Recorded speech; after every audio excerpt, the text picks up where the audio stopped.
What separates a champion from a legend? Is it the victories, the records, or is it something deeper, how they face their darkest moments? Golf is a game of longevity. Champions can compete into their 70s, 80s, even 90s. But what happens when fate has other plans? What would you do if you had to finish your final 2 holes knowing your wife was dying? What if your plane ran out of fuel half a mile from the runway? Today, we explore 6 legends who faced the unthinkable.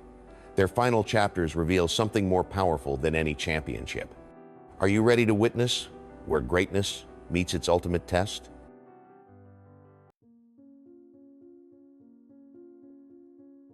Young Tom Morris was golf's first prodigy. At 17 years old, he won the Open Championship in 1868, becoming the youngest major champion in history, a record that stands to this day over 150 years later. He didn't stop there. 1869, champion again. 1870, champion again. The tournament wasn't held in 1871, but he returned in 1872 to win his 4th consecutive title, a feat never repeated in golf history. Playing alongside his father, Old Tom Morris, they formed an unstoppable team. The Morris duo never lost. Young Tom was the complete golfer with no weaknesses. At 24, he was entering his absolute prime. September 11th, 1875. North Berwick, Scotland. Young Tom and his father faced the Park brothers in an exhibition match. The crowd was large, the atmosphere festive. Then a telegram arrived. His pregnant wife, Margaret, was in difficult labor back in St. Andrews. She was struggling. Come home immediately. 2 holes remained. Young Tom showed his character by finishing what they started. They won those final 2 holes, then rushed to the harbor. When young Tom burst through his front door, the local minister was waiting. Both his wife and newborn child had passed away. 4 months later, Christmas Day, 1875, young Tom Morris passed away. He was 24 years old. The death certificate listed pulmonary hemorrhage causing apnea, but his father knew the deeper truth. Old Tom later said, "People say he passed from a broken heart, but if that was true, I wouldn't be here either." The inscription on young Tom's tombstone reads, "Deeply regretted by numerous friends and all golfers, he thrice in succession won the championship belt and held it without envy, his many amiable qualities being no less acknowledged than his golfing achievements. His legacy isn't just championships. It's finishing those final 2 holes with dignity when everything inside him wanted to run. That's the mark of true greatness."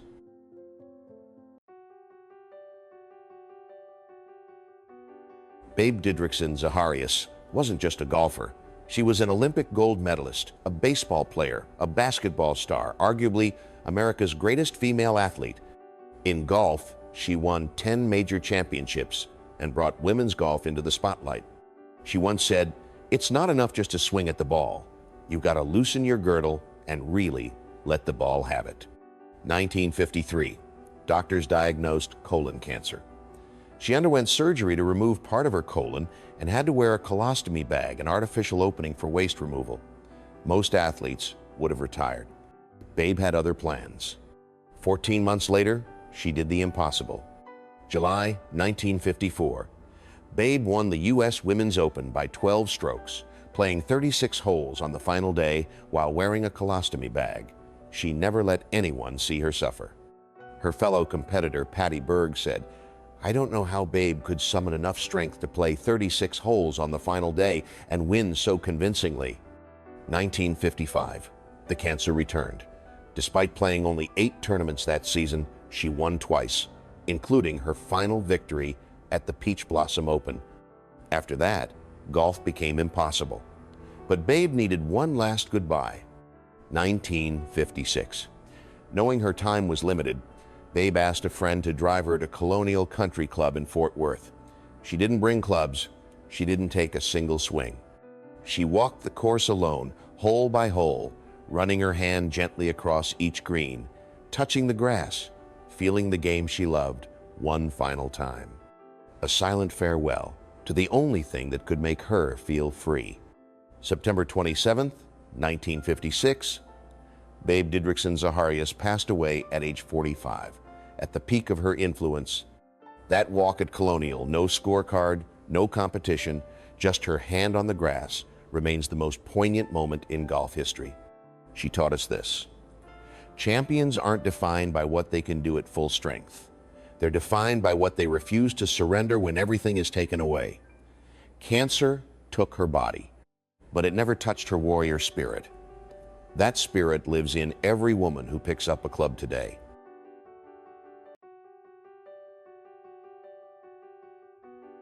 Bobby Locke from South Africa won 4 Open Championships and was universally recognized as the greatest short game player in history. Gary Player said, "One 6-foot shot for my life? I'll take Bobby Locke. I've seen them all, and there was never a putter like him." Sam Snead agreed. "He was the greatest putter I have ever seen. He'd hit a 20-footer, and before the ball got halfway, he'd be tipping his hat to the crowd." From 1947 to 1949, Locke dominated the American Tour, winning 11 of 59 events. The PGA banned him in 1949. Masters champion Claude Harmon said, "Locke was simply too talented." The 1950s were glorious. 4 Open Championships, unbeaten for 20 years in South Africa. He seemed invincible. 1960. Everything changed at a railroad crossing. A train struck Locke's car. He nearly lost his life. Severe head trauma. The physical injuries healed. The mental ones never did. For the next 27 years, Bobby Locke fought a different kind of battle. Chronic migraines, vision problems he couldn't see clearly, depression, alcoholism. He tried competing in the 1960s but was no longer competitive. The greatest putter in history couldn't sink anything, yet he kept trying. That's the part few remember. He didn't quit. He showed up, struggled, failed, and showed up again. Then came the violence. A dispute with a decorator named Ndlovu over payment. Locke shot him in the shoulder, a moment of desperation, not malice. He was fined 120 rand and had his gun license suspended for 6 months. He became reclusive, isolated, broken. March 9th, 1987. Bobby Locke passed away from meningitis in Johannesburg. He was 69 years old. The tragedy continued. Year 2000, his widow, Mary, aged 80, and their daughter, Carolyn, aged 40, passed away together at home, unable to bear the weight of their grief any longer. The entire family ultimately lost to an accident that happened 40 years earlier. But here's what endures. Locke's putting technique is still studied. His precision on the greens still inspires. For 27 years he suffered, but his legacy didn't suffer with him. One railroad crossing stole his happiness, but it couldn't steal what he gave to golf. That's the cruel mathematics of tragedy and the power of legacy.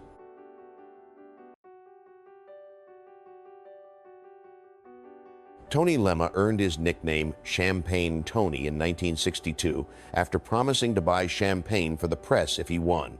He did, and the legend was born. 2 years later, he captured the Open Championship at St. Andrews by 5 strokes. Johnny Miller later said, Lema was second only to Arnold Palmer in fan popularity. May 1966. Lema won his final tournament, the Oklahoma City Open. 2 months later, he competed in the PGA Championship. He was at the peak of his powers. July 24th, 1966. After the tournament, Lema and his wife Betty chartered a twin-engine Beechcraft Bonanza to fly to an exhibition in Illinois, the Little Buick Open. The pilot was Doris Mullen, a mother of 4 teenagers. The co-pilot was Dr. George Bard, a surgeon. They never arrived. The plane ran out of fuel. Less than half a mile from Lansing Municipal Airport, it plunged toward Earth. The pilot showed incredible courage in those final seconds, swerving left, desperately trying to avoid a crowd near the clubhouse. The aircraft crashed into a water hazard on the 7th hole of Lansing Sportsman's Club.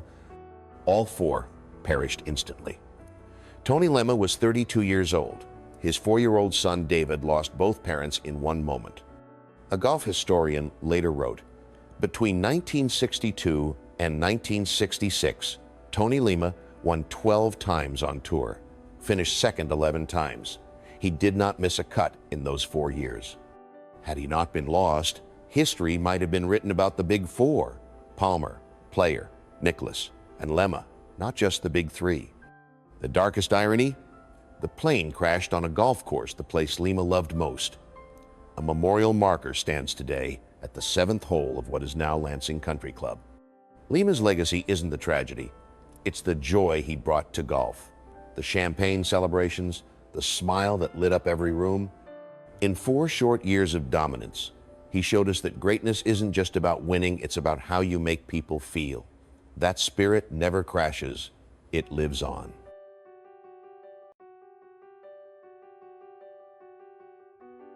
Harry Vardon was called the Stylist. 6 Open Championships, a record that still stands today. He popularized the overlapping grip now used by 90% of golfers worldwide. He was golf's first international superstar. Then tuberculosis struck him down.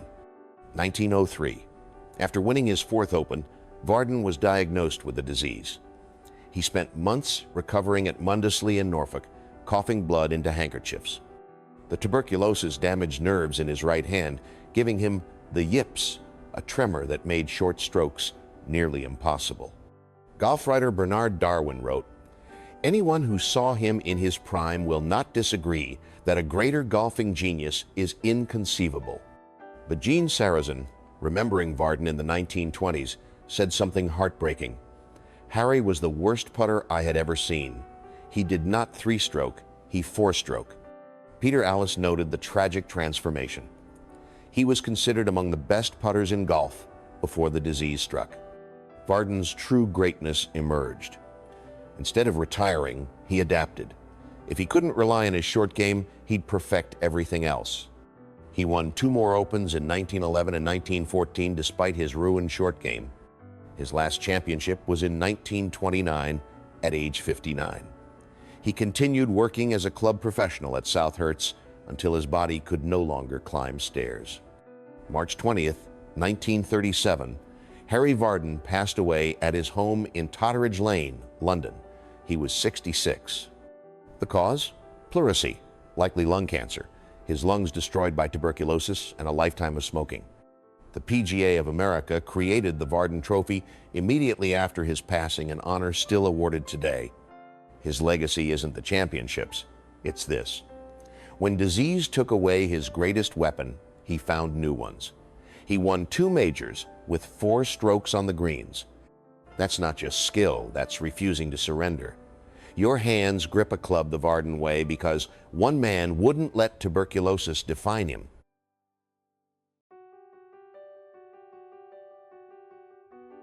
Walter Hagen was called the father of professional golf, 11 major championships. But more than that, he changed the game forever. Before Hagen, professional golfers were treated as servants, banned from clubhouses, forced to enter through back doors. Hagen refused. He demanded respect and got it. He was the ultimate showman. Limousines, champagne, flashy clothes, a personality larger than life. Golf writer Herbert Warren Wind wrote, "Great as he was as a golfer, he was even greater as a personality, an artist with a sense of timing so infallible that he could make tying his shoelaces seem more dramatic than the other guy's hole-in-one." Hagen's most famous words, "Don't hurry, don't worry, you're only here for a short visit, so don't forget to stop and smell the roses." Sports writer Grantland Rice remembered Hagen's philosophy. He said, "Grant, I expect to make at least 7 mistakes each round. Therefore, when I make a bad shot, I don't worry about it. It's just one of the 7. This wasn't just golf wisdom, it was life wisdom. Hagen lived by it until the end. His last major championship was in 1936, his last tour victory in 1942. He retired to a cabin on Long Lake in Michigan, still living his philosophy. Mid-1960s. Cancer of the larynx, throat cancer. For nearly 5 years, Hagen battled the disease. The showman, who captivated millions with his voice, slowly lost the ability to speak. The irony was crushing. But even in silence, he kept smelling those roses. He lived alone, except for a housekeeper, in what observers called surprising obscurity. From the most famous golfer in the world to quiet isolation. But he never complained, never asked why. He took those 7 bad shots life gave him and kept playing. October 5th, 1969. Walter Hagen passed away at age 76 in Traverse City, Michigan. Arnold Palmer served as a pallbearer, the torch, passing from one generation to the next. The lesson? Hagen showed us that style isn't about flash, it's about grace under pressure. When cancer took his voice, he didn't rage. He lived his own philosophy: accept the bad shots, keep moving forward, and never forget to smell the roses. Even silent ones are still beautiful.